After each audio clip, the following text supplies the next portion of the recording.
नमस्कार दोस्तों, मेरे चैनल में एक बार फिर से आप लोगों का स्वागत है। अपनी सीरीज़ पेशवाओं के उत्थान और पतन को जारी रखते हुए आज मैं अपनी इस वीडियो में कुछ और आगे की बातें बताऊंगा जो बालाजी विश्वनाथ से संबंधित है।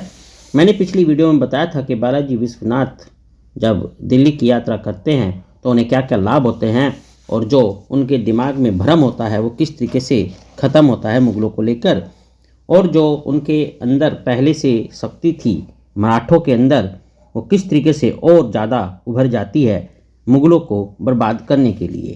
तो चलिए स्टार्ट करता हूँ मैं अपनी आगे की कहानी। बालाजी विश्वनाथ जैसे कुशाग्र बुद्धि पुरुष ने, जो कि एक बहुत ही महान नेता रहे, जो कि एक बहुत तेज बुद्धि के पुरुष रहे, उन्होंने एक शासक की दृष्टि से अवश्य यह देख लिया था कि मुगल साम्राज्य की शानदार इमारत डगमगा रही है और गिरने ही वाली है। तो इस प्रकार से जो बालाजी विश्वनाथ थे, अब उन्होंने जो है अपनी रणनीति को बहुत शानदार तरीके से बनाना शुरू कर दिया और इस पुरस्कार के लिए प्रयत्न और युद्ध करना उन्होंने उचित समझा। बालाजी और अन्य मराठे नेताओं ने हिंदू धर्म के उद्गम स्थान एशिया के रत्न कोश, श्री राम और श्री कृष्ण की पवित्र गाथाओं से संबंधित भारतवर्ष के एक सुनहरे चित्र की कल्पना की।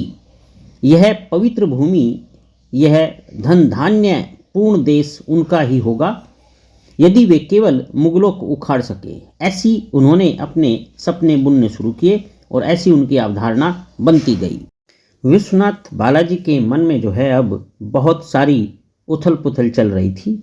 महाराष्ट्र का जो उसर प्रदेश धन धान्य और दूध मधु से परिपूर्ण हो जाएगा, ऐसी कल्पनाएं उनके दिमाग में उठने लगी और अमीरों की आन बान, नागरिकों की संस्कृत, उनकी परिष्कृत बोलचाल, शिष्टाचार, स्वास्थ्य और सौंदर्य तथा गंगा यमुना के उर्वर प्रदेश, फूल और वनस्पति, सुगंध धूप, इन सारी बातों से बालाजी विश्वनाथ नाम के ग्रामीण किंतु विद्वान चित्त पावन ब्राह्मण की आंखों में और कल्पना को अवश्य ही चकाचौंध कर दिया था। अब इतना ही नहीं बल्कि जो बालाजी विश्वनाथ थे उनके दिमाग में बहुत ऊंचे ऊंचे ख्यालात पैदा हो रहे थे।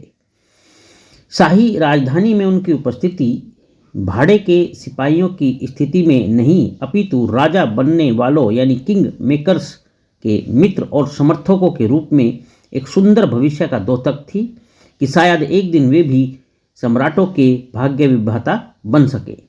निश्चित रूप से यह एक मजबूत आधार था जिसके कारण वह मुगल साम्राज्य के जो ध्वंस अवशेष पर बालाजी विश्वनाथ मराठा राज्य की नींव खड़ी कर सकता था। बालाजी विश्वनाथ मराठे के लिए ये यश गाथा बन सका। जिस समय उसने सत्ता संभाली, अपने देश को गृह युद्ध में छत विक्षत पाया, किंतु उसने इसे शांत और समृद्धशाली छोड़ा। उसने बिना युद्ध के अपने देशवासियों के लिए शिवाजी का स्वराज प्राप्त किया और मुगल राजधानी को मराठा शक्ति के यश से प्रभावित किया। उसने शाहू की स्थिति सिंहासन पर सुदृढ़ की। यानी ये मैं बालाजी विश्वनाथ जी के बारे में बता रहा हूँ जिन्होंने शाहू जी की स्थिति को बहुत ही सुदृढ़ किया।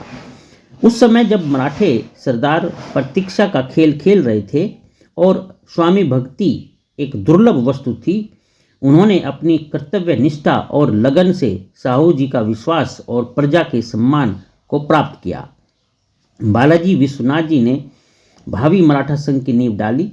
उस समय की जो तत्कालीन परिस्थितियां थी, उन्होंने भी बालाजी विश्वनाथ जी के कार्यों में काफ़ी मदद की, अर्थात उनके कार्य को बड़ा आसान किया।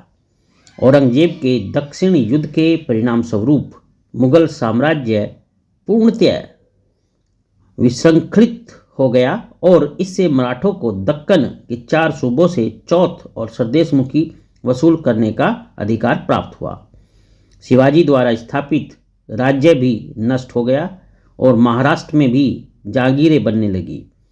इन 2 कारणों से मराठा राज्य का स्वरूप ही बदल गया और मराठा संघ की नींव पड़ी। तो दोस्तों, ये थी कुछ इम्पोर्टेंट जानकारियाँ बालाजी विश्वनाथ जी के बारे में। अपनी अगली वीडियो में मैं कुछ और महत्वपूर्ण जानकारियाँ लेकर आऊँगा। आप मुझसे जुड़े रहिए। मुझसे जुड़े रहने के लिए आपका बहुत बहुत धन्यवाद।